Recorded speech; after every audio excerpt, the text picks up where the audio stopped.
সুপ্রিয় দর্শক, স্বাগত জানাচ্ছি সম্পাদকীয়তে। আমি ওমর ফারুক। লকডাউন শিথিলের আগেই যোগাযোগ ব্যবস্থা নিয়ে ব্যাপক আলোচনা শুরু হয়েছে।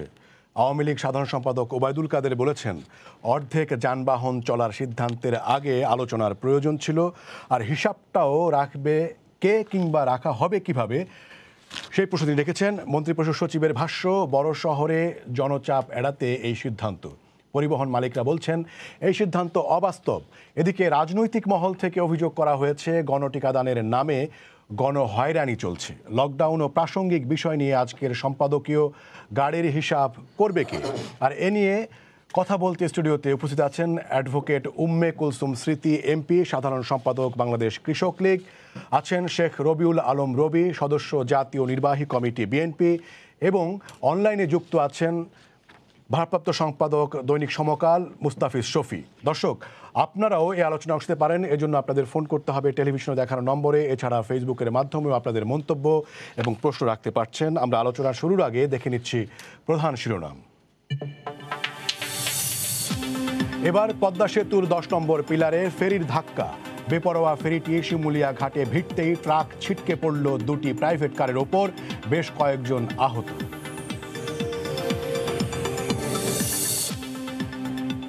গণটিকাদানের তৃতীয় দিনে উপচে পড়া ভিড়। অন্তঃসত্ত্বা ও প্রসূতি নারীদের টিকা দিতে সঠিক ব্যবস্থাপনার তাগিদ। করোনায় একদিনে প্রায় 250 মৃত্যু। রাজধানীতে খোদ রিহ্যাব সভাপতির ভবনেই মিলল লার্ভা, 5 লাখ টাকা জরিমানা। 60 ভাগ নির্মাণাধীন ভবনই এডিসের খোয়ার। একদিনে হাসপাতালে ভর্তি ডেঙ্গু আক্রান্ত 2 শতাধিক। রাজধানীর খিলগাঁওয়ে অপহরণের 3 দিন পর শিশুর লাশ উদ্ধার। আশুলিয়ায় কলেজ ভবনে নিখোঁজ অধ্যক্ষের খণ্ডিত মরদেহ পাওয়ার কয়েক ঘন্টা পর আশকোনাতে মিলল মাথা। এবং অস্ট্রেলিয়াকে সর্বনিম্ন দলীয় স্কোরে অল আউট করে শেষ টি-20 জিতল বাংলাদেশ। সাকিবের রেকর্ডের রাতে 4-1 সিরিজ জয়ে উল্লাস টাইগারদের।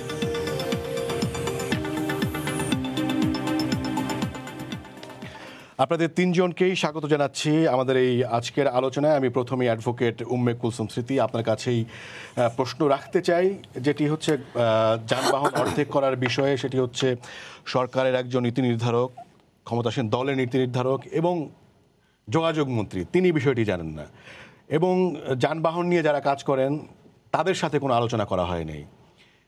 এছাড়াও এমনিতে বোঝাই যায় যখন সকল অফিস আদালত খুলে দেওয়া হচ্ছে, যখন গাড়ি যখন অর্ধেক হবে তখন হিতে তো বিপরীতই হবে। মানুষের সবার অফিস যেতে হবে, কর্মক্ষেত্রে যেতে হবে।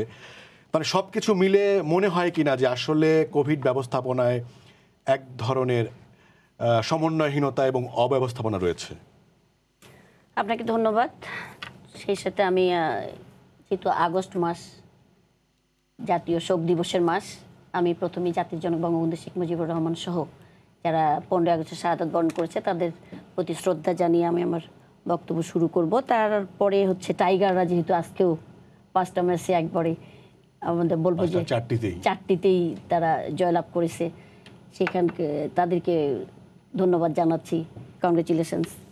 বিষয়টা হচ্ছে যে যোগাযোগ মন্ত্রী জানেন না এই বিষয়টা তো আমি এইভাবে বলতে পারবো না। কোভিড পরিস্থিতি নিয়ে যে সমস্যার বিষয়গুলো যে আমাদের চোখে পড়ে, খবরে আসে, এগুলো তো খবরে যেগুলো আসে সবগুলোইতে যেভাবে আসে ওইভাবেই কিনা বাস্তবতার সাথে মিল আসে কতটুকু, এটা একটা বিষয়। যাই হোক, আমি বলতে চাই যে এই অফিস আদালত খুলবে ঠিক, বাট সব কিন্তু বিনোদন কেন্দ্র বা সব একেবারেই পর্যটন কেন্দ্র বা ইত্যাদি অনেক কিছু খুলছে না, যেটা আমাদের আজকে সচিব সাহেব, মন্ত্রিপরিষদ সচিব যেটা বলেছেন।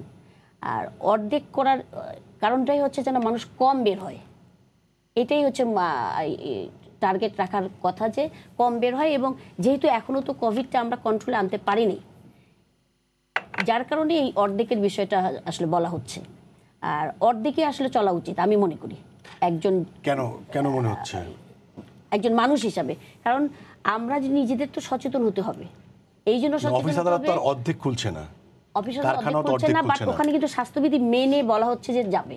আর একেবারে অফিস আদালত যদি খুলবে, মনে করেন যে বিশেষ করে যে অফিস আদালতগুলো যেটার কথা বলবেন, যে যেমন ব্যাংকগুলো, মানুষের প্রয়োজন ব্যাংকের, ব্যাংকে কি প্রতিদিন মানুষ সবাই যে একবারে এই লাইন ধরে টাকা উঠায় টাকা নিয়ে যায় একেবারে কি ভাবে তো হয় না। আমরা তো ব্যাংকে যাই বা আপনিও যান, সেই জন্য ব্যাংকগুলোর ক্ষেত্রে এই কথাটা বলা হয়েছে। বিশেষ করে তাদেরকেও তো যেতে হবে, গার্মেন্টস যারা আছে তাদের যেতে হবে, রাইট। গার্মেন্টস তো আরো আগেই খুলে দিয়েছে, সেখানে তো আরো চাপ বাড়বে না। গার্মেন্টস তো আপনারা আরো আগেই খুলে দিয়েছে। আমরা তো জানি যে রাজধানীতে এমনিতেই প্রয়োজনীয় সংখ্যক আপনার গণপরিবহন নাই, অনেক কম আছে, তাতেই আমরা দেখি যে হাজার হাজার মানুষ অফিসে যাওয়ার সময় এবং ছুটির সময় বের হয়। সব ঠিক আছে, বাট সবাইকে তো সরকারের ইচ্ছা আবার কোভিড পরিস্থিতি নিয়ন্ত্রণে রাখার জন্য আমাদের চেষ্টা ছিল বা চেষ্টা আছে এখনো পর্যন্ত যে অর্ধেক মানুষ বেরোক বা যার প্রয়োজন সেই শুধু বেরোক। তার চেয়ে বেশি বের হওয়ার দরকার না। বাস্তবসম্মত অবশ্যই, কারণ করোনা তো আপনি না করতে পারছেন না। করোনা কোথায় আছে একটা অদৃশ্য বস্তু। আমার তো মনে হয় বাস্তবসম্মত হতে যদি পারতাম তাহলে আরো বেশি গাড়ি বাড়িয়ে দেওয়া, যেন হচ্ছে বেশি গাড়ি যেই লোক তারা হচ্ছে দিলে তো আপনি মনে করেন যে না তখন তো আরো বেশ। আমাদের দেশের জনসংখ্যা তো আপনাকে বুঝতে হবে, আমাদের দেশের জনসংখ্যা 17-18 কোটি মানুষ, সেই জায়গায় আপনি গাড়ি বাড়িয়ে দিলে তো আরো মানুষ বেশি করে বের হবে। এটা তো আরেকটা ভুল সিদ্ধান্ত হবে। এটা কি সবগুলোকে মাথায় বিবেচনা নিতে হবে, সবাইকে বিবেচনা নিতে হবে। আমরা বিভিন্ন সময় দেখেছি যে আপনারা বিদেশে দিয়েছেন, ফেরি বন্ধ রেখেছেন, মানুষের প্রয়োজনে মানুষ বের হবে, যেহেতু তার রুটি রুজির বিষয় আছে। হ্যাঁ অবশ্যই সেই জন্যই তো, যাতে রুটি রুজির ব্যবস্থাটা যেটা একেবারেই যে শ্রেণীটা দরকার তারা তো বের হবে। এটা তো কোনো এটার জন্যই তো অর্ধেক বলা হয়েছে। আর যেটা যখন মনে করেন আপনার আমার বা এই যে রবিউল ভাই আছেন, আমাদের রুটি রুজিটা তো মোটামুটি না বের হলেও তো আমরা খেয়ে পরে বাঁচতে পারবো। এই জন্যই সরকার চেষ্টা করছে যে অর্ধেক গাড়ি যদি দেয়া হয়, জানি না সরকারের সিদ্ধান্ত কি অনুযায়ী, আমার মনে হয়েছে, আমার ব্যক্তিগত অপিনিয়ন, যে সেই জন্য হয়তো অর্ধেক বলেছে যে অর্ধেক লোক যদি কিন্তু সেটা মনে করছেন না। না কেন মনে করবেন রবি, আপনি কি মনে করেন? উনি তো অবশ্যই, উনি তো আমার চেয়ে বড় নেতা বা আমার নেতা, আমাদের নেতা, আওয়ামী লীগের উনি নীতি নির্ধারণী। উনি প্রশ্ন হচ্ছে যে মানে সমন্বয়হীনতা আছে, সেটাকে ঢাকতে আপনি এগুলি বলছেন কি? না অবশ্যই না। কেন সমন্বয়হীনতা? এই সরকার যা কিছু করছে সেটার উপরেই তো ধরেন যে অন্য দল বা রবিউল ভাই এখন বলতেই থাকবে। বিষয়টা হচ্ছে যে সরকার তো উনি কি বলেন সেটা আমরা দেখি, তারপরে আপনি উত্তর দিন। জি, আপনার কি মনে হয় যে এই যে মানে সিদ্ধান্তটা নেওয়া হচ্ছে, বিভিন্ন সময় আমরা দেখছি মানে সেইটা মানে অনেক সময় দেখা যাচ্ছে যে সকালে একটা বিকেলে একটা এরকম সরে আসতে হচ্ছে, সেই জায়গায় আসলে মানে সমস্যা কোন জায়গায় হচ্ছে? না, সমস্যা যেটা হচ্ছে সেটা হচ্ছে একটা লেজে গোবর অবস্থার মধ্যে চলে গিয়েছে সরকার, এলোমেলো অবস্থা।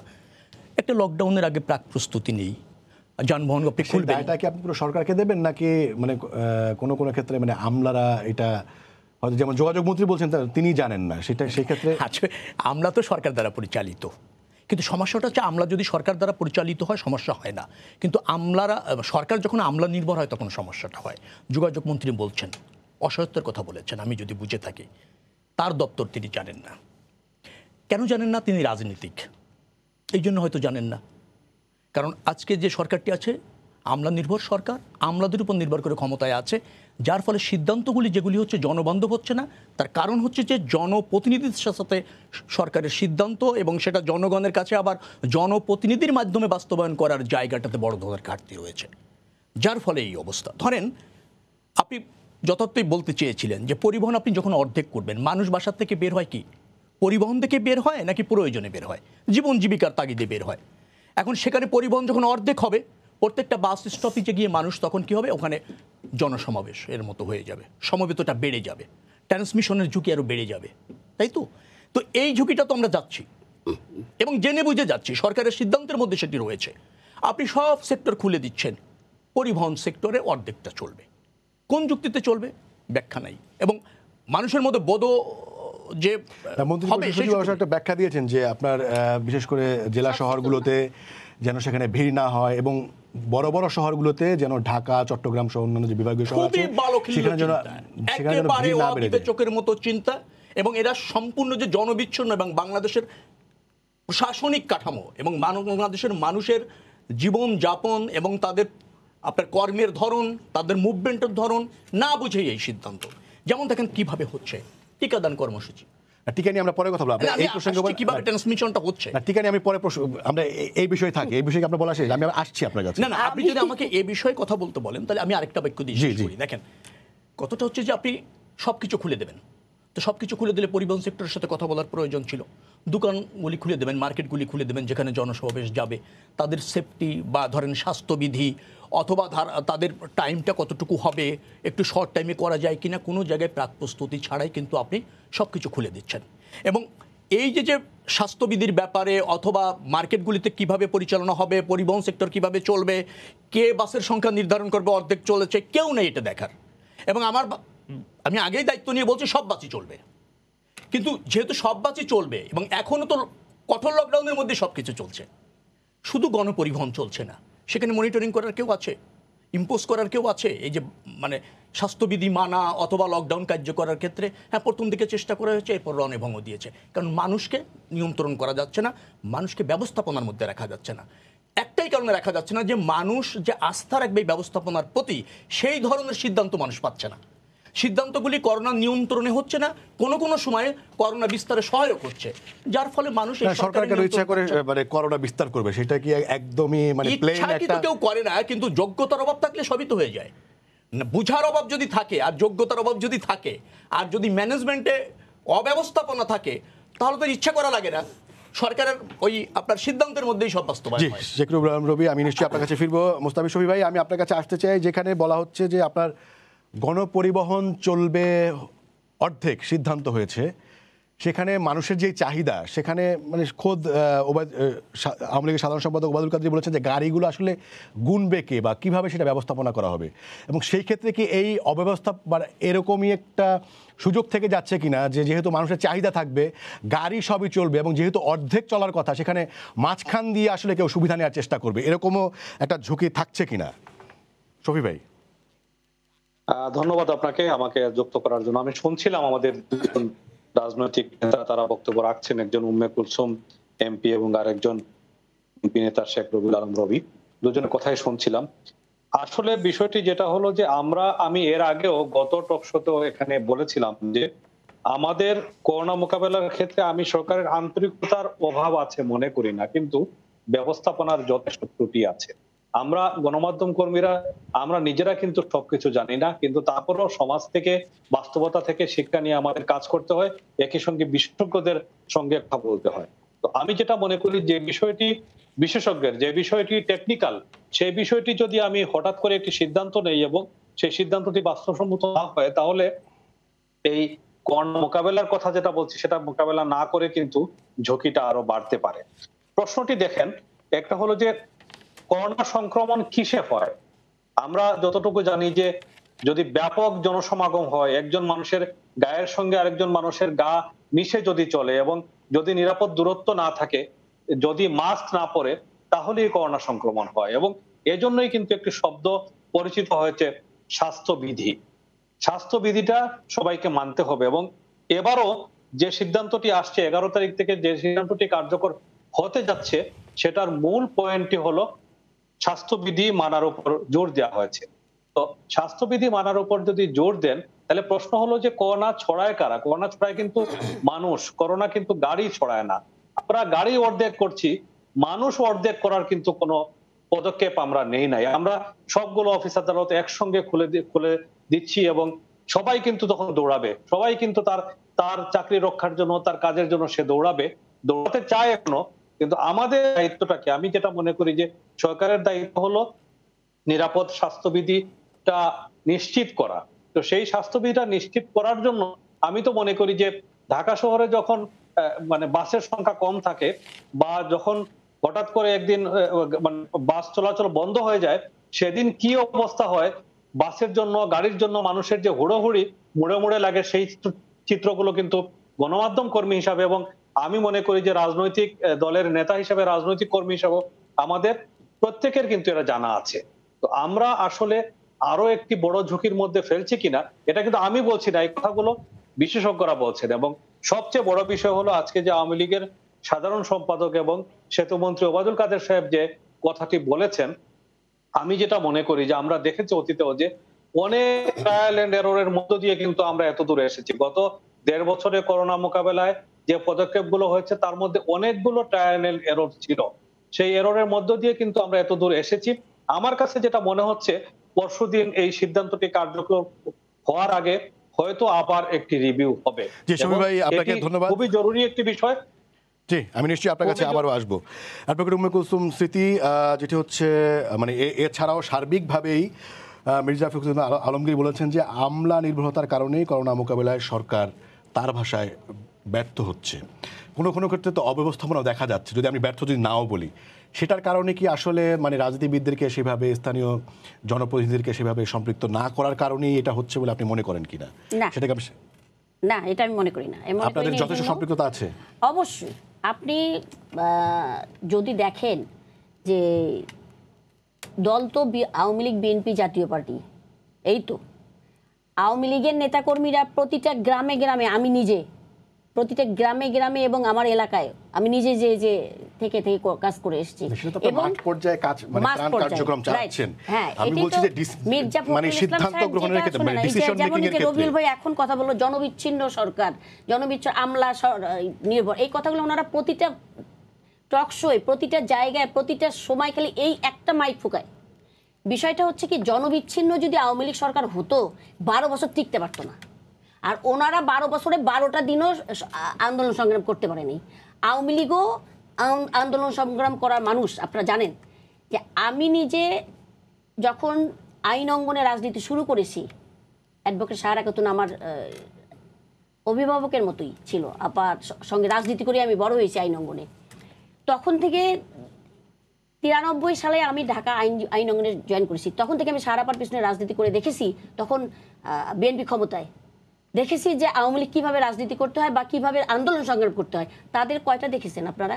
বিষয়টা হচ্ছে যে ওনারা যে কথাটা বলে জনসম্পৃক্ততার কথা, সেটা কত সালের কথা? 93, 4, 5, 6। আপনার কি মনে হয় যে মানে সামনের দিনে আগে যেরকম আন্দোলন সংগ্রাম হয়েছে এরকম হবে? মানে বাংলাদেশের অর্থনীতির অনেকটা চেঞ্জ হয়ে গেছে না? আমি বলি যদি আওয়ামী লীগ ক্ষমতা থেকে চলে যায়, লকডাউন দেওয়ার পরেও ভাই ওমর ফারুক ভাই, পুলিশ অনেকে এক মিনিট, যদি মনে করেন যে বিএনপি ক্ষমতায় এসেছে, আওয়ামী লীগ বিরোধী দলে গেছে, ফর সে যদি যায়, এবং যদি আওয়ামী লীগ বিএনপি যদি কোনো কাজে বা কোনো কাজ তারা যেগুলো বলে একেবারে জনসম্পৃক্ততা নাই, অমুক নাই, তমুক নাই, আওয়ামী লীগ করোনা নিয়ে হচ্ছে, তাহলে আজকে আওয়ামী লীগ তাদেরকে ক্ষমতায় থাকতে দিত না। এই 12 বছর 12 মাসও থাকতে দিত না। আওয়ামী লীগ জানে রাজনীতিটা কিভাবে করতে হয়, তারা জানে না। আর জানে না জন্যই তারা টকশোয় আসে শুধু মাইক ফুকায়, আর কিছু না। বিষয়টা হচ্ছে আপনি আরেকটা কি জানি বললেন আমাকে যে আমলা নির্ভর হবে কেন? আমলা তো আলাদা জিনিস। আমলা কাকে বলবো? আপনি যারা চাকরি করে, এক মিনিট শুনেন, সংসদে বলতেই পারে, সেটা তো যার যার মতো করে তারা করছে। এটা তো আওয়ামী লীগের সংসদ সদস্যরা বলছে, এরকম আমি জানি না। এটা আলাদা জিনিস। সরি, আমি অত বড় নেতার বিষয়ে কিছু বলতে পারবো না। নেতার বিষয় না বলে বিষয় বললেই হবে। বিষয় বলছি। আমলা নির্ভর কখন বলবেন আপনি? আমলা যদি সব করে দিত, আমরা যদি মাঠে না থাকতাম, আওয়ামী লীগের নেতাকর্মীরা যদি মাঠে না থাকতো, তাহলে আপনি বলতে পারতেন কোন জায়গাটায় আওয়ামী লীগের নেতাকর্মীরা নাই। আমি নিজে যে সব জায়গায় যাই, আমার কৃষক লীগের সমস্ত নেতাকর্মীরা মাঠে আছে। না, বলা হচ্ছে এই কারণে যে মানে সিদ্ধান্তগুলো মানে জনগণের সিদ্ধান্ত তো সরকার নিবে, প্রো পিপল হচ্ছে না ভাই। সিদ্ধান্ত তো সরকার নিবে, সরকার নিয়ে ইমপ্লিমেন্ট করবে কিভাবে? আর যারা সচিব আছে আছে তারা তো সব কাজ করবে, তারা তো সরকারের কাজটা করবে। তাতে সরকারের কাজটা করতে যে আপনারা বলবেন যে আমলাতন্ত্র নির্ভর, এটা তো এরকম তো কথা হতে পারে না। যে কথাটার কোনো বেসলেস, সেই কথাটা কেন বলবেন? এটা তো বেসলেস কথা। তারা যে কথাটা বলার চেষ্টা করে যে জনবিচ্ছিন্ন মিডনাইট ইলেকশন, ভোটারবিহীন ইলেকশন, তারা করে আসুক দেখি একটা, পারে নাকি? তারাও তো বিএনপি দল, আমরাও আওয়ামী লীগের দল। এত সহজ না সবকিছু বললেই সব হয়ে গেল। আর তারপরেও আপনি সমসাময়িক যে বিষয়গুলো নিয়ে কথা বলেন না কেন? সমসাময়িক তো আজকে এই যে বিএনপি, আমাদের অ্যাডভোকেট একজন, আমি আজকে ফেসবুকে দেখলাম, উনি একটা স্ট্যাটাস দিয়েছে যে সত্য হলেও বিষয়টা জানতে হবে। কি ধর্ম মন্ত্রণালয়ে 4 জনের নাম দিয়েছে হিন্দু, ধর্ম মন্ত্রণালয় চালাচ্ছে। ধর্ম মন্ত্রণালয়ে কি শুধুমাত্র মুসলমানের? ওটা হিন্দুর কিচ্ছু নাই। আর বাংলাদেশে এই ধর্ম বেছে বেছে তারা তো বহুত দিন খেলো। এখন আর ধর্ম বেচতে পারছে না, 12 বছর ধরে ধর্ম বেচা বন্ধ হয়ে গেছে। কাজেই বুঝতে হবে, মাকফুর ভাই, শেখ মাকফুর ভাই, তার একটা স্ট্যাটাস আছে আজকের ফেসবুকে, কি বলেছেন মাকফুর রহমান যে শেখ। ধর্ম মন্ত্রণালয় হিন্দু কর্মকর্তা কেন সেটা? 4 জন হিন্দু কর্মকর্তা, তারা এই ধর্ম মন্ত্রণালয় সম্পর্কে কি বুঝবে? তাহলে তারা বিসিএস পাশ করে চাকরিতে এসছে, তারা কি শুধু মুসলমান ধর্মের কোরআন শরীফে কি আছে না আছে সেইটুক বের করার জন্য? ধর্ম মন্ত্রণালয় সব ধর্মের ভালো মন্দ দেখার জন্য। তাহলে ওই যে আমি বলছি বিএনপির কথা, যে সবসময় বিএনপি বলতেই থাকে যে জনবিচ্ছিন্ন আর ভোটারবিহীন অমুক তমুক এই আর হচ্ছে আমলাতান্ত্রিক, তো এগুলো তো দিয়া না, ধর্ম বেচা তো শুরু হয়েছে এই সেই আপনার ধর্ম আমাদের বিষয়, আমরা বিষয় থাকি, পিছনে যাওয়ার দরকার নাই, রাইট। আমি বলছি যে সমসাময়িকের করোনাকালীন অব্যবস্থাপনা কেন হবে? আজকে বাংলাদেশ, এই যে শফিক ভাই যে কথা বললো, কোনো ক্ষেত্রে হচ্ছে কি হচ্ছে না সেটা স্বীকার করেন আপনি, কিন্তু যথেষ্ট চেষ্টা করছে যে করোনাকালীনটা ব্যবস্থাপনায় আনার জন্য। হ্যাঁ, আমাদের দেশে মানুষ বেশি, জনসংখ্যা বেশি, আমাদের প্রতিটা জায়গায় গেলে এই যে ডেঙ্গু নিয়ে কি অবস্থা, আজকে আপনার ইয়েতে আছে 200 ডেঙ্গু রোগী ভর্তি হয়েছে। আমরা কি সচেতন হতে পারছি? আমরা কি এই যে পানিটা ফেলতে পারছি? আজকেও তো মেয়র ইয়ে দিয়ে ঢোল পিটায় উত্তরের মেয়র আতিক ভাইরে দেখলাম দিচ্ছে না যে এই বিষয়ে আমি আসবো। অনেকে বলছেন যে মানে 2 সিটি কর্পোরেশন নিজেদের ব্যর্থতা ঢাকার জন্য এই ধরনের জেল জরিমানা, মানে জেল না, জরিমানা করছেন, ফাইন করছেন, সেটা আমি ভিন্ন প্রসঙ্গ, সেটা আমি আপনার কাছে পরে আসবো। শেখ রবিউল আলম রবি, আমি আপনার কাছে আসতে চাই করোনা টিকা নিয়ে রিজভী সাহেব কেন টিকা দিয়েছেন সেটা নিয়ে যখন আওয়ামী লীগ মানে বিশেষ করে তথ্যমন্ত্রী যখন সমালোচনা করেছেন, তিনি তার প্রতিক্রিয়া বলেছেন যে তিনি অ্যাস্ট্রাজেনেকার টিকা নেন নাই, তিনি নিয়েছেন যুক্তরাষ্ট্রের টিকা, এবং সেটার ব্যাখ্যা দিতে গিয়ে তিনি বলছেন, আমি বলেছিলাম ভারতের সেরাম ইনস্টিটিউটের তৈরি করোনার ভ্যাকসিন নেব না এবং নিইনি, ওই টিকা না নিয়েই আমাকে 4 মাস কোভিডে ভুগতে হয়েছে, এখন আমি মডার্নার ভ্যাকসিন নিয়েছি কারণ সেটা যুক্তরাষ্ট্রের তৈরি। মানে কি ভারতের তৈরি বলেই উনি এটা নিলেন না? এবং শুরুতে সেরাম ইনস্টিটিউটের যেই টিকা, অ্যাস্ট্রাজেনেকার টিকা, সেটা নিয়ে এই আপত্তি কি থাকতো যদি সেটি ভারতে না হয়ে অন্য দেশের হতো? মানে সেটা কি মানে গতানুগতিক ভারত বিরোধিতার রাজনীতি, কিংবা ভারত কোনো না কোনোভাবে ভারত বিদ্বেষের রাজনীতি? না, আমি হাসান মাহমুদের বক্তব্য শুনেছি। তিনি যে রিজভী ভাইকে যেভাবে দোষারোপ করেছেন, আবার রিজভী ভাই যেভাবে রিয়াকশন দিয়েছেন, এর কোনোটাই আমার কাছে রাজনীতি মনে হয়নি। দুটি ব্যক্তিগত আক্রমণের পর্যায়ে চলে গিয়েছে। এবং রিজভী ভাইও যেভাবে বলেছেন সেটাও আমার কাছে মনে হয়নি যে সেটার মধ্যে রাজনীতি আছে অথবা দায়িত্বশীলতা আছে। এই জায়গায় একটা ঘাটতি রয়েছে। আমার মনে হয় ব্যক্তিগত আক্রমণ ব্যক্তিগতভাবে তিনি বলেছেন। উনি বলেছেন টিকা নিতে চাননি, নিয়েছেন। তিনি বলেছেন অ্যাস্ট্রাজেনেকাটা নিতে চাইনি, অন্যটা নিয়েছে। এটা মিন করতে গিয়ে হয়তো আসছে। যাই হোক, তবে এই কোনো বক্তব্যটাই মানে এই যে টিকা নিয়ে নেওয়া না নেওয়া, এই যে দোষারোপ, সেটা আমার মনে হয় যে ভালো না, এবং সেটা এমনিতে তো এই প্রশ্ন আসেনি মানে ভারত বিরোধী অবস্থানের জন্য বিএনপির না, ভারত বিরোধী অবস্থান বিএনপি না, তবে ভারতের সাথে ন্যায্যতা নিয়ে আমাদের বার্গেনিং রয়েছে। রাজনীতি করে বিএনপি, এরকম একটা অভিযোগ আছে। এটা আওয়ামী লীগের অপপ্রচার। বিএনপি কখনো ভারত বিরোধী রাজনীতি করে না। ভারতের সাথে বিএনপি বাংলাদেশের স্বার্থ নিয়ে বার্গেনিং করে। আর আওয়ামী লীগ হচ্ছে যেটা, যে ভারতকে সবকিছু দিয়ে স্যাটিসফাইড করে ক্ষমতায় থাকার রাজনীতি করে। আর এই জায়গা হলো আমাদের মানে খুব স্পষ্ট করে বলছেন, কারণ সেটা যুক্তরাষ্ট্রের তৈরি, কারণ সেটা ভারতের তৈরি নয়, এইভাবে না। উনি অ্যাস্ট্রাজেনেকার বিরোধিতা করেছিলেন, সেটা ওনার বক্তব্য ছিল। উনি বলছেন আমি অ্যাস্ট্রাজেনেকা নেয়নি, মানে তিনি তার কথা রেখেছেন, এটা বোঝাতে চেয়েছেন। আমার যা মনে হয়েছে পড়ে, কিন্তু সেই বক্তব্যটা আমার কাছে খুব ভালো মনে হয়। আমি স্পষ্ট করে বলি, সেটা ওনার ব্যক্তিগত ওপিনিয়ন হয়ে গিয়েছে, হাসান মাহমুদের ব্যক্তিগত আক্রমণের ব্যক্তিগত জবাব। সেটার মধ্যে রাজনীতি নেই, সেটার সাথে বলছেন যে বাংলাদেশের স্বার্থ নিয়ে আপনারা মানে বিএনপি রাজনীতি করে এবং সেখানে বার্গেইন করে। হ্যাঁ, কিন্তু বিভিন্ন সময় বন্দর পানি নিয়ে আপনারা গিয়েছেন ভারতে, কিন্তু সেটা ভুলে গিয়েছেন। আপনার এই অভিযোগও ঠিক না। আমরা বলেছি পর্যাপ্ত আলোচনা হয়েছে, কোনো সিদ্ধান্তে আসা যায়নি, এটাও অপপ্রচার। উনি এসে বলেছিলেন যে এরকম যে আমি এটা বলতে ভুলে গেছি। না, সেটা উনি বলেননি। ওনার কাছে যখন সাংবাদিকরা জিজ্ঞেস করেছিলেন, ওই বিষয়ে উনি মন্তব্য করেননি। বলেছেন, আগে জানবেন প্লিজ। ওই বিষয়ে উনি মন্তব্য করেননি। যখন সাংবাদিকরা ওনাকে প্রশ্ন করেছে, তখন বলছে ও এটা আমার বলা উচিত ছিল, মানে ভারতে যেটা হয়েছে সেটা তার বলা উচিত ছিল। ভারতে বলতে ভুলে যান নাই, সাংবাদিকদের বলতে প্রাথমিক পর্যায়ে ভুলে গিয়েছেন। এটা অপপ্রচার, আমি দায়িত্ব নিয়ে বলছি। উনি পরবর্তীতে বলেছিলেন যে পর্যাপ্ত আলোচনা হয়েছে, কিন্তু আপনার কি মনে হয় মানে এত গুরুত্বপূর্ণ একটা বিষয় সেটি আসার পরে সাংবাদিকদের যে মানে বলতে ভুলে যখন যান, তখন বিষয়টা কতটা গুরুত্ব বহন করেছে সীমান্তের ওই দিকে? সাংবাদিকদের বলতে ভুলে যাননি না, বলার মাঝামাঝি পর্যায়ে সাংবাদিকরা এই প্রশ্নটা করেছেন। আমার কাছে আজকে অনেক গুরুত্বপূর্ণ বিষয় বলার ছিল, কিন্তু আপনার প্রশ্নের মধ্যে আমাকে থাকতে হচ্ছে। আমি কিন্তু সেই গুরুত্বপূর্ণ বিষয়গুলি বলতে পারছি না। না, আমরা বিষয়ে থাকছি। এই তো বিষয় থাকতে হচ্ছে। তো আপনার প্রশ্নের উত্তর কিন্তু আমাকে দিতে হচ্ছে। অনেক প্রয়োজনীয় বক্তব্য কিন্তু রাখা যাচ্ছে না। অথবা আপনাকে বুঝতে হবে যে বেগম খালেদা জিয়া যখন কথা বলছিলেন, তার একটা পর্যায়ে গিয়ে সাংবাদিকরা যখন প্রশ্ন করতে বলছে, হ্যাঁ এটা আমার আগেই বলা উচিত ছিল। ইটস তাই। এটা কিন্তু ভারতে বলতে ভুলে যাবো না, আমেরিকা কিন্তু সেটা প্রচার করে। আর আপনি যেটা বলছেন, দেখেন আমরা কিন্তু আবারও বলছি, আমাদের পররাষ্ট্র নীতি নত জানো না, সম্প্রীতির নীতি। Please stop. সম্প্রীতির নীতি। আমরা চেয়েছি সবার সাথে বন্ধুত্ব। ভারতের সাথে কিন্তু অনেক দ্বিপক্ষীয় সমস্যা আমাদের রয়েছে। আমরা সবসময় কিন্তু আমাদের সাথে সে বার্গেনিংটা করেছি। আমরা ভারত না চাইতেই সব দিয়ে দেয়নি। প্রধানমন্ত্রী নিজে বলেছেন, যা দিয়েছি ভারত ভুলবে না। তার মানেটা কি? আপনি যদি বাংলাদেশের স্বার্থ রক্ষা করতেন, ভারতের এভাবে সব দিতে পারতেন না। প্রধানমন্ত্রীর বক্তব্যই আমি বলছি। তাদের তো মনে রাখতে হবে।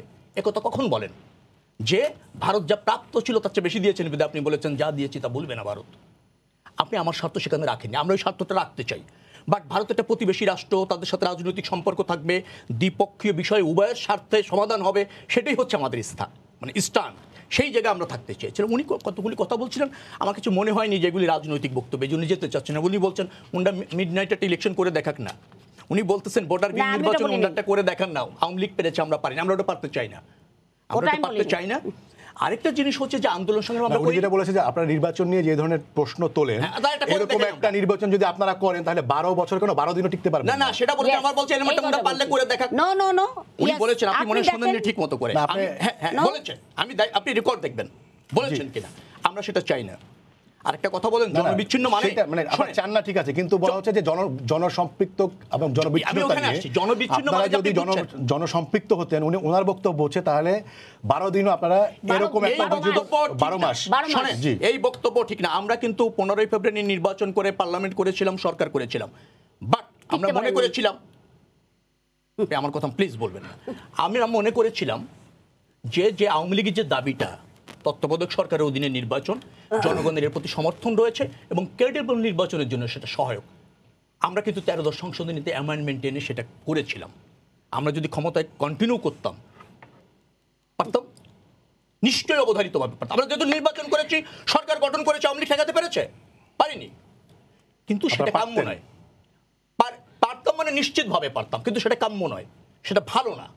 এবং ক্ষমতার লোভী আমরা না। আওয়ামী লীগ যতবার ক্ষমতায় এসেছে, এই দেখেন, জনবিচ্ছিন্ন মানে কি বোঝায়?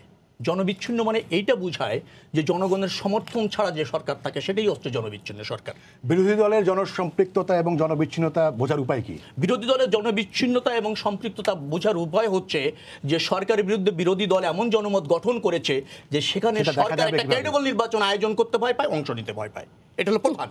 দ্বিতীয়ত বলি, 2014 সালে একটা নির্বাচন আপনারা করেছেন, জনগণকে ভয় পেয়ে নির্বাচনের আগে সরকার গঠন করেছেন। মানে আপনাকে আমাকে একটা বাক্য বলতেই দিতে হবে। 154 আসনে আপনি নির্বাচনের দিনে আগে করে ফেলেছেন বিনা প্রতিদ্বন্দ্বিতায়। মানে নির্বাচনের দিনের আগে সরকার করেছেন, কারণ জনগণকে ভয় পেয়েছেন, নির্বাচন ফেস করতে চান নেই। 2018 নির্বাচনে যেদিন নির্বাচন তার আগে রাতে ভোট করেছেন, জনগণকে ফেস করতে চান নেই। জনবিচ্ছিন্ন মানে তাই বোঝায়। আওয়ামী লীগের চরিত্রের মধ্যে আছে, আওয়ামী লীগের রাজনৈতিক ব্যবস্থা। শফি ভাই, আপনার কাছে ফিরছি। প্রশ্ন হচ্ছে দুটা। একটা হচ্ছে যে মানে টিকা নিয়ে যুক্তরাষ্ট্র, কারণ সেটা যুক্তরাষ্ট্রের টিকা যুক্তরাষ্ট্রের তৈরি, তাই তিনি নিয়েছেন, এবং ভারতের টিকা নিয়ে মানে সমালোচনা করেছেন কিনা সেটা নিয়ে আওয়ামী লীগের বা অনেক রাজনৈতিক বিশ্লেষকের প্রশ্ন আছে যে ভারতের বলেই সেটা আসলে সেটা একটা ভারতের বিরোধী যে রাজনীতির একটি প্রবণতা আছে বাংলাদেশে, সেটাকে আসলে করার চেষ্টা করা হয়েছিল। সেইটা একটা। আরেকটা আমি জানতে চাই যে মানে সংবাদ সম্মেলনে ভুলে গিয়েছেন বা কি, সেটা নিয়ে যেহেতু আপনি একজন প্রবীণ সাংবাদিক, সেই জায়গাটা আপনার মনে আছে কিনা সেটা যদি স্পষ্ট করেন। আরেকটা বিষয় হচ্ছে বিরোধী দলের আসলে জনসম্পৃক্ত নাকি জনবিচ্ছিন্ন, সেটা আসলে বোঝার উপায় কি, আপনি কি মনে করেন মুস্তাফিজ শফি? ধন্যবাদ। আমরা আসলে গাড়ির হিসাব থেকে নানা রকম হিসাব মিলানো, রাজনৈতিক হিসাব মিলানোর পর্যায়ে চলে গেছে, এবং আমার কাছে মনে হচ্ছে যে এই আলোচনা আপনাকে হয়তো 2-3 ঘন্টা চালাতে হতে পারে। সেটা যদি চালান তাহলে আমরা কথা বলতে পারবো, অবশ্যই কথা বলতে পারবো। আসলে দেখেন, যে পয়েন্টগুলো আসছে অনেকগুলো, যেমন এই বেগম জিয়ার যে প্রেস কনফারেন্সের যে বিষয়টি আসছে, আজকে রবিউল ইসলাম রবি সাহেব যে বক্তব্যটি দিয়েছেন, আমি ঠিক ওই প্রেস কনফারেন্সে আমি ছিলাম না, কিন্তু এই অভিযোগটি বা এই বক্তব্যটি কিন্তু দীর্ঘদিন ধরে চলে আসছে। আমার জানা নেই যে আসলে এটার ব্যাপারে কোনো ব্যাখ্যা বিএনপি থেকে বা তৎকালীন প্রধানমন্ত্রী বা বিএনপি চেয়ারপারসনের অফিস থেকে অফিসিয়ালি কিছু দেওয়া হয়েছিল কিনা আমার জানা নেই। তো এখন যেটা বলছেন আসলে তো মানে এতদিন পরে এসে এটাকে এইভাবে মানে ঠিক মন্তব্য করা একটু কষ্টকর হবে। আর আমি যে জিনিসটি মনে করি সবসময় যে সবকিছুতে রাজনীতি বা যেটাকে ক্ষুদ্র রাজনৈতিক স্বার্থ সেটা খুঁজতে যাওয়া উচিত না। আমরা কিন্তু টিকা নিয়ে সেটা করেছি, টিকা নিয়ে এদেশে রাজনীতি কম হয়নি এবং টিকার যে অনিশ্চয়তা ছিল সেই অনিশ্চয়তার কারণেও কিন্তু অনেকে বাবা নেওয়ার চেষ্টা করেছেন। আবার ধরেন অনিশ্চয়তার কারণে অনেকে আবার যেটা হলো যে এক ধরনের বিব্রতকর পর্যায়ে ছিলেন। আমরা কিন্তু টিকার একটি সুবাতাস এখন দেখছি। আপনি দেখেন দুটো বিষয়, একটা হলো যে টিকা কেন্দ্রে উপচে পড়া ভিড়, এটাকে আমি যদি গণ মানে চাপ বলি, গণ বিশৃঙ্খলা বলি, বিশৃঙ্খলাটাকে আমি কিন্তু পজিটিভলি দেখবো। কারণ মানুষ আগে টিকা দিচ্ছিল না, রিজভী সাহেব টিকা দিয়েছেন, আমি তাকে স্বাগত জানাই। আমি মনে করি এটা সঠিক সিদ্ধান্ত। কারণ টিকা আপনি দেবেন, আপনি সুস্থ এর সঙ্গে রাজনীতি বা এটা ভারতের তৈরি না যুক্তরাষ্ট্রের তৈরি সেটা দেখার বিষয় না। কিন্তু আমরা দেখেছি যে জুনায়েদ বাবুনগরী তিনি টিকা দিয়েছেন। আমাদের এখানে ধর্মীয় বেশ কিছু গোষ্ঠী আছে যারা টিকার বিরুদ্ধে অপপ্রচার চালাচ্ছিল।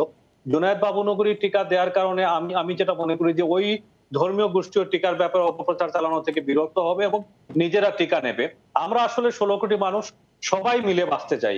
এখানে আমি বাঁচবো, আমি গণমাধ্যম কর্মী আমি বেঁচে যাব, আমি আওয়ামী লীগ কর্মী আমি বেঁচে যাব, আমি বিএনপি করি আমি বাঁচবো না বা আমি বাঁচবো, বিষয়টা এরকম করে আলাদা করার কিন্তু বিষয় না, সবাইকে মিলেই বাঁচতে হবে। তো এই জায়গাটিতে আমি যে জিনিস মনে করছি যে মানুষের মধ্যে যে এখন যে গণসাড়াটি শুরু হয়েছে টিকা, এখন টিকাটি নিশ্চিত করতে হবে। সেই জায়গায় কিন্তু আমরা 1 কোটি টিকার একটি রোডম্যাপ দিয়েছি, কিন্তু তারপরে টিকা আসবে কোত্থেকে এখনো নিশ্চিত না।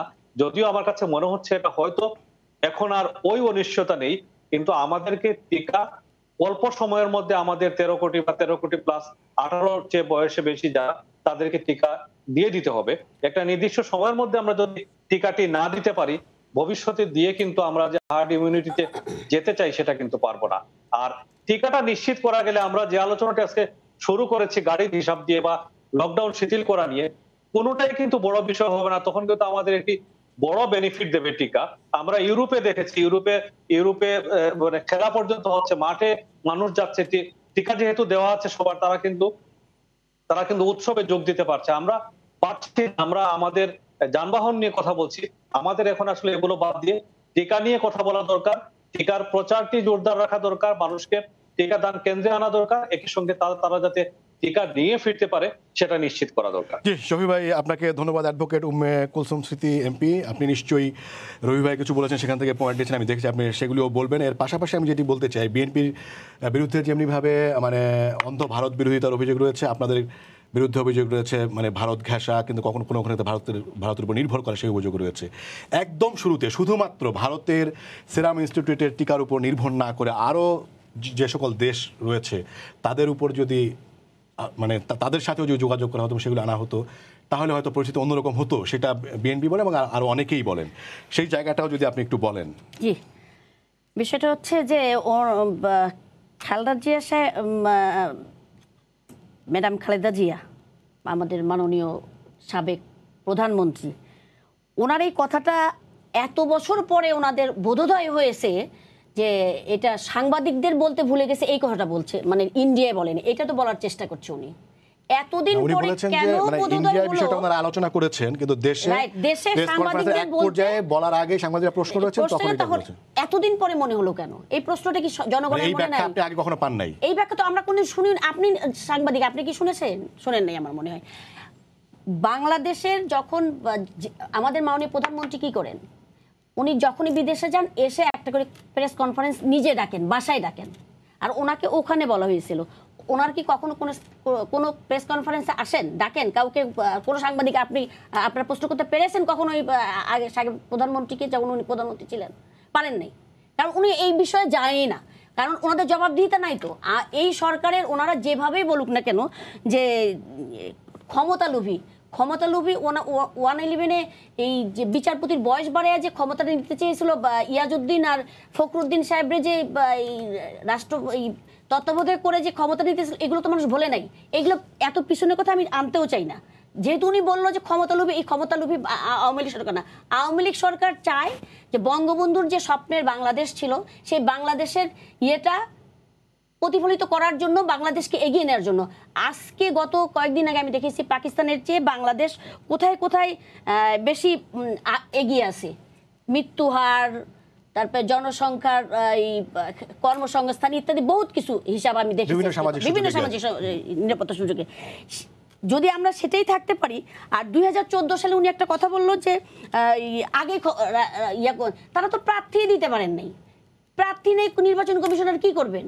তাহলে ওই বাতিল করে দেবেন? ওনাদের তো কথার ফুলঝুরি বহুত আছে। আর এই মিডনাইট আর 2014 ভোটারবিহীন, এই শব্দ দুটো তো শুনতে শুনতে 12 বছরে মানুষ অতিষ্ঠ হয়ে গেছে। কাজে এই সমস্ত কথা আর মানুষ শুনতে চায় না, চায় না। টিকার বিষয়টা যেটা বলছেন, যেটা শফিক ভাই বললো যে সে টিকাটা নিয়ে, আসলে টিকাটা নিয়ে বিষয়টা অবশ্যই যে টিকাটা আসতে হবে বা টিকাটা প্রত্যেককে পেতে হবে, এটাই মানে প্রধানমন্ত্রী চেষ্টা করছে। আপনারা জানেন যে টিকা যখন প্রথম সারা বিশ্বে কয়েকজন পেয়েছে, তার মধ্যে বাংলাদেশ প্রথম পেয়েছে। এটা তো ঠিক, মাননীয় প্রধানমন্ত্রীর একান্ত ঐকান্তিক চেষ্টায় তো প্রথম টিকাটা বাংলাদেশে এসছে। শুরুতে এসছে।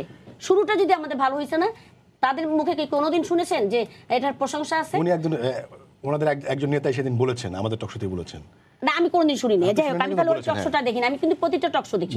আচ্ছা, যাই হোক, সেই টিকাটা নিয়ে ওনারা কত রকম কারসাজি করেছে বা কত রকম মানুষ যেন টিকা নিতে না আসে, মানুষ যেন কেন্দ্রে না আসে, মানুষজন টিকাকে ভয় পায়, টিকাকে যেন মানুষ একেবারে। বিএনপি তো শুরুতেই বলেছিল যে মানে একটা দেশের উপর নির্ভর করেন না, না টিকাটা নেয়া নিয়ে যে টিকাটা আনলো প্রথম মাননীয় প্রধানমন্ত্রী আমাদের দেশের জন্য, সেই টিকাটা দেওয়ার সময় যে টিকাটা যেন মানুষ না নেয়, তাদেরকে কিভাবে ডিমোরালাইজ করা যায় জনগণকে, তারা যেন এই টিকাটা না নেয়, সেই জন্য ওনারা কি কম চেষ্টা করেছেন, কম ক্যাম্পেইন করেছেন?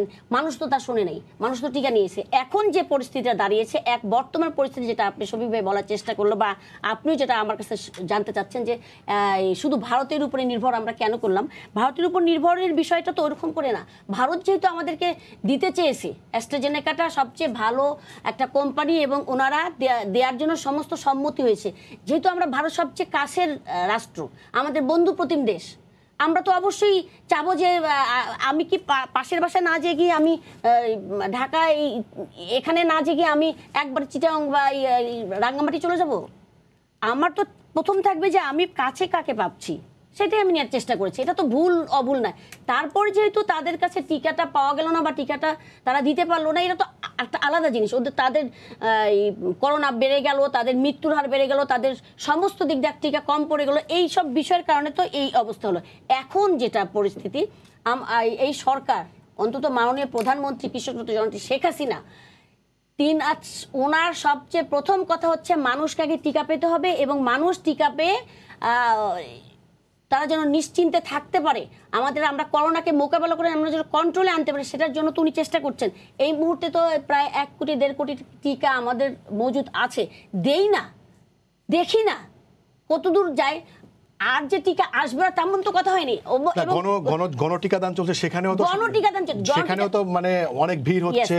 1 মিনিট, এই যে গণটিকাদান যেটা হচ্ছে না, আমি কিন্তু এই যে গণটিকা 7 তারিখে যখন শুরু হয়, আমি কৃষক লীগের পক্ষ থেকে আমি এবং আমার সভাপতি আমরা কিশোরগঞ্জে গিয়েছিলাম। 4টা সেন্টারে আমি গিয়েছি এই জন্য যে মানুষকে টিকা দেখলাম যে মানুষ নিজেরাই উৎসাহিত হয়ে গেছে। বিএনপির কথা আর শোনে না, তারা মনে করে না টিকা দিতে হবে এবং আমাদের বাঁচতে হবে, এবং আমাদের সরকার প্রধান যা কথা বলছে, আওয়ামী লীগের নেতাকর্মীরা যা বলছে এটাই সত্য।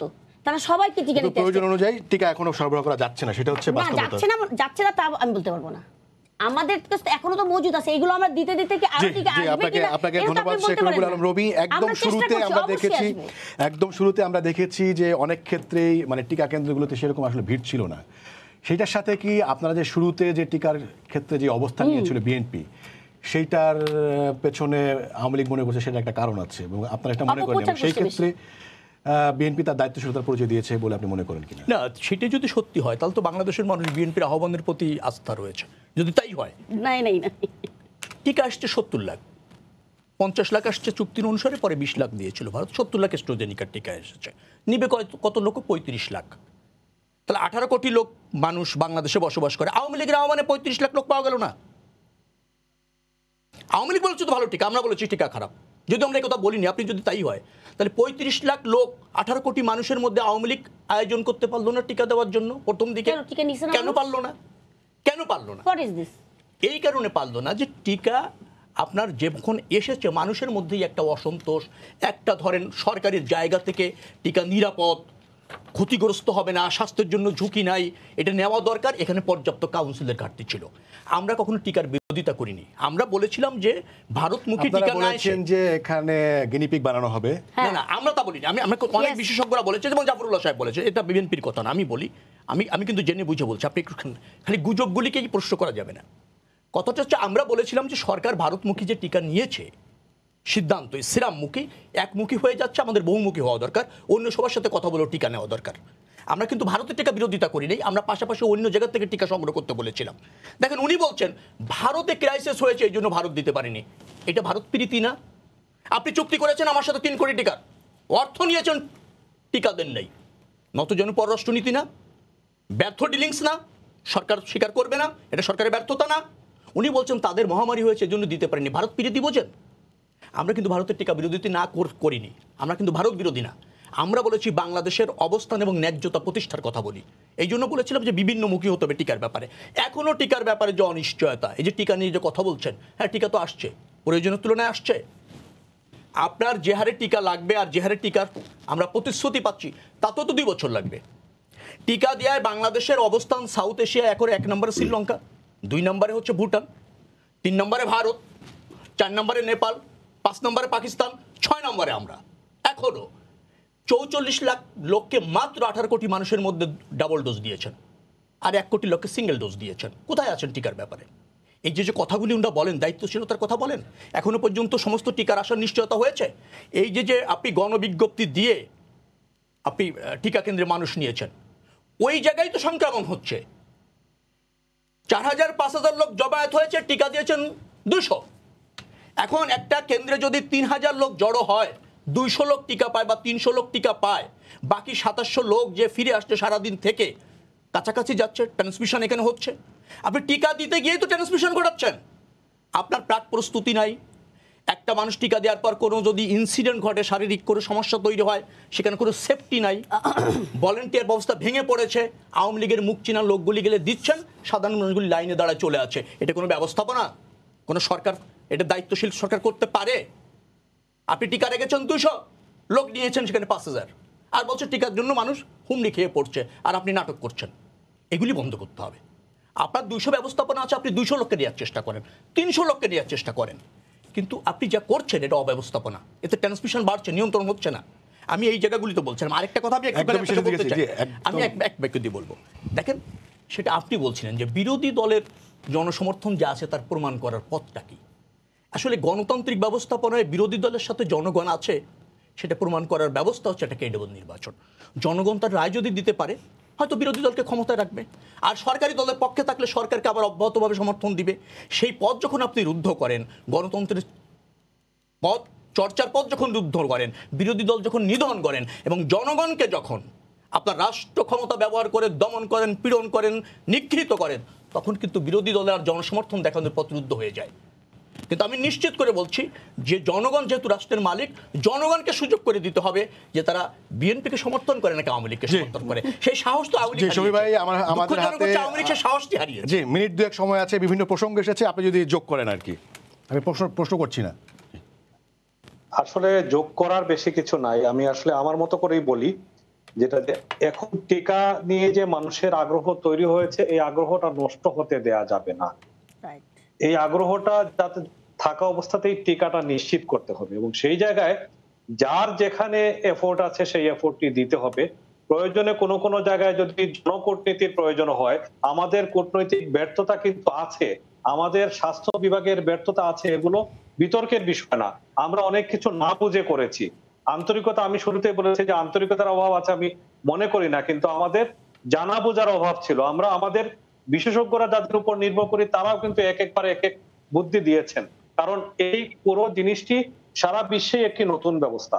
আমরা যেভাবে মনে করেছিলাম শুধু একটা টিকা আমাদেরকে হয়ে যাবে, আমাদের এখানে ভুল ছিল। আমরা আসলে বহুমাত্রিক ব্যবস্থাপনায় যাওয়ার দরকার ছিল।